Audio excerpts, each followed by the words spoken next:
बोली सियापति रामचंद्र भगवान की जय। सांचे दरबार की जय। श्री सदगुरु जी महाराज जी की जय।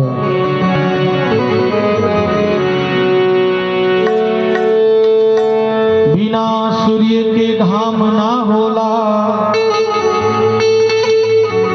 बिना चांदनी की चांद ना होला। भक्त के तेनो पुरान हो जाई, भक्ति पुरान ना होला। कि प्रेम चिन्हेला ना आदमी कौन जात हो।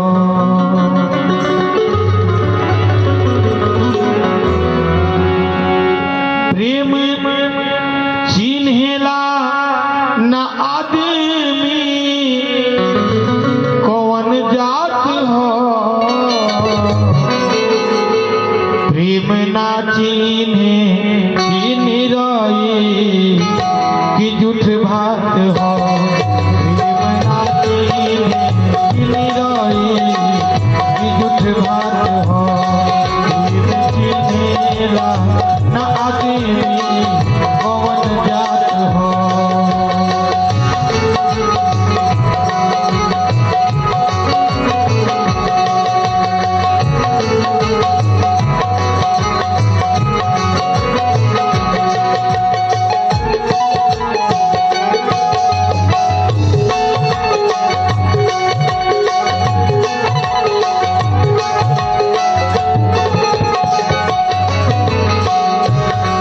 प्रेम प्रभु जी से संवरो साचा रहल, उहे फेंके पहिर जवा काचा रहल।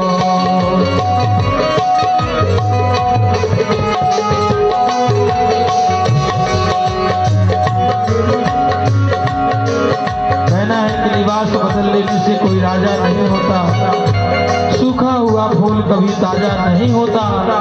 ये प्रभु का पावन दरबार है, इसमें दिल खोल के चले आइए, क्योंकि प्रभु के दर पे आने का कोई दरवाजा नहीं होता। प्रेम प्रभु जी से संवरो कि साचा रहल, उहे फेंके पहिर जवान काचा रहल। उहे फेंके पहिर जवान काचा रहल।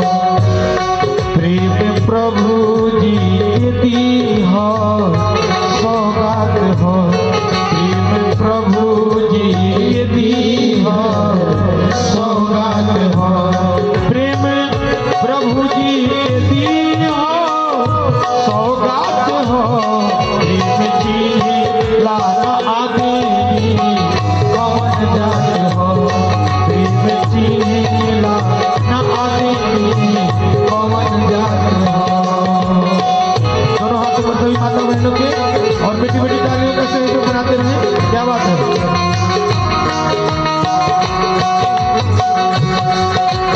जय हो।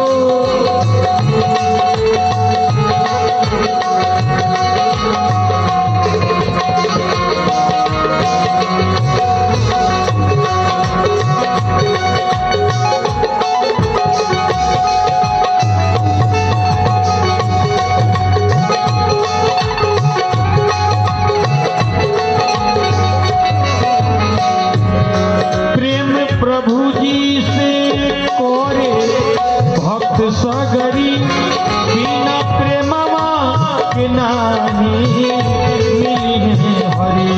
बिना प्रेमवा के नाही मिली है हरि। ओ बिना प्रेमवा के नाही मिली है हरि।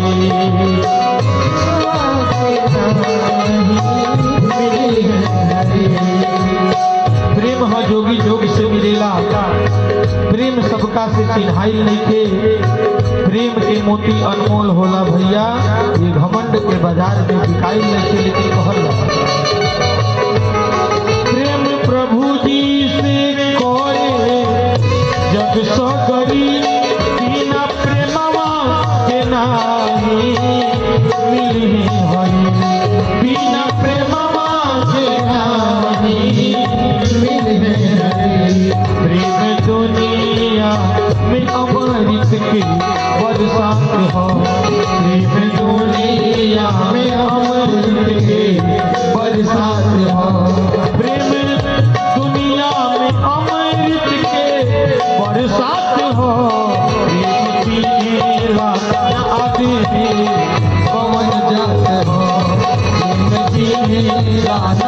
आदमी कौन जात हो।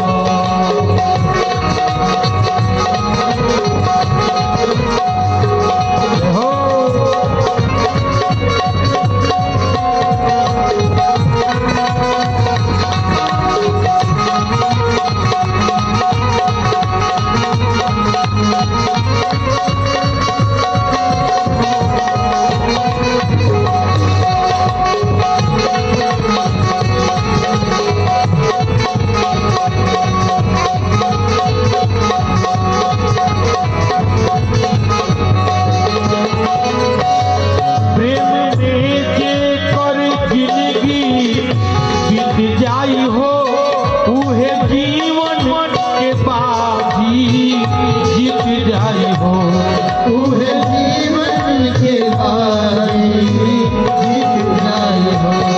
प्रेम में जे कर जिंदगी बीत जाई हो उहे जीवन के बाजी जीत जाई हो उहे जीवन के बाजी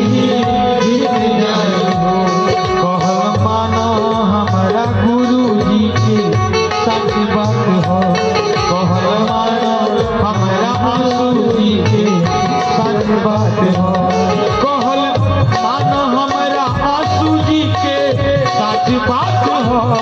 प्रेम की है लाल आदमी कौन जात हो। प्रेम की है लाल आदमी कौन जात हो। प्रेम की है लाल आदमी कौन जात हो। प्रेम की है लाल आदमी कौन जात हो। प्रेम आदि रोए कि झूठ बात हो। प्रेम आदि रोए कि झूठ बात हो। प्रेम आदि रोए झूठ बात हो। प्रेम की लाना आदमी कौन जात हो। प्रेम की लाना आदमी कौन जात हो। श्री सद्गुरु जी महाराज की जय। साचे दरबार की जय। जय श्री राम। जय श्री राम। जय जय श्री राम। जय जय श्री राम।